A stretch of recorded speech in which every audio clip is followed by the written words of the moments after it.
ഞങ്ങൾ എല്ലാ ഓണത്തിനും വിഷുവിനും സദ്യയാണ് ഉണ്ടാക്കാറുള്ളത്. അപ്പോൾ ഈ വിഭവങ്ങളൊക്കെ നിങ്ങളെ ഒന്ന് കാണിക്കാൻ വേണ്ടിയിട്ടാണ് ഈ വീഡിയോ എടുത്തത്. നമ്മൾ ആദ്യം തന്നെ ഉണ്ടാക്കിയത് കൂട്ടുകറിയാണ്. നമ്മൾ ഇതിലേക്ക് ഇട്ടത് കടലപ്പരിപ്പും വാഴയ്ക്കും ചേനയാണ്. അടുത്തത് നമ്മൾ അവിയലാണ് ഉണ്ടാക്കിയത്. ഇതിലേക്ക് നമ്മൾ കുറച്ചധികം പച്ചക്കറികൾ ഇട്ടിട്ടുണ്ട്. മുരിങ്ങക്കായി, വാഴക്ക, കൈപ്പങ്ങ, പടവലങ്ങ, ചേന.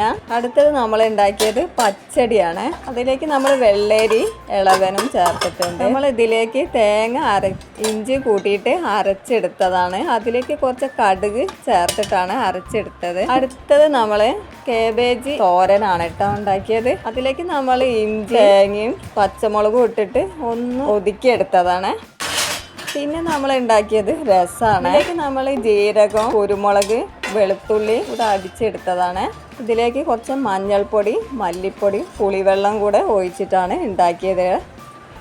സദ്യയിലെ മെയിൻ ഐറ്റമായ സാമ്പാറാണ് കേട്ടോ ഇനി നമ്മൾ ഉണ്ടാക്കിയത്. ഇത് നമ്മൾ തേങ്ങയൊക്കെ നന്നായിട്ട് വറുത്ത് അരച്ചെടുത്ത സാമ്പാറാണ്. മുരിങ്ങക്കായി, വഴുതിരിങ്ങ, ക്യാരറ്റ്, അങ്ങനെ ഒരുപാട് പച്ചക്കറി ഇതിൽ ചേർത്തിട്ടുണ്ട്. ഇനി അടുത്തത് പുളി, വഴുതിരിങ്ങപ്പുളിയാണ് കേട്ടോ നമ്മൾ ഉണ്ടാക്കിയത്. ഇതിൽ വെളുത്തുള്ളി, വഴുതിരിങ്ങ, ഇഞ്ചി, പച്ചമുളക്, കറിവേപ്പില എല്ലാം കൂടെ ഇട്ടിട്ട് വഴറ്റിയെടുത്തതാണ്. അതിലേക്ക് നമ്മൾ പുളിവെള്ളം, ശർക്കര ഇട്ടിട്ട് ആണ് ഉണ്ടാക്കിയെടുത്തത്.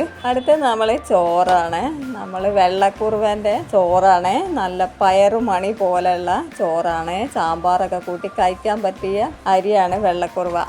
ഇനി സദ്യയുടെ കൂടെ മസ്റ്റായിട്ടും വേണ്ട ഒരു സാധനമാണ്. ഇനി അടുത്തത് പായസം. പാലട പ്രഥമനാണ് ഉണ്ടാക്കിയത്.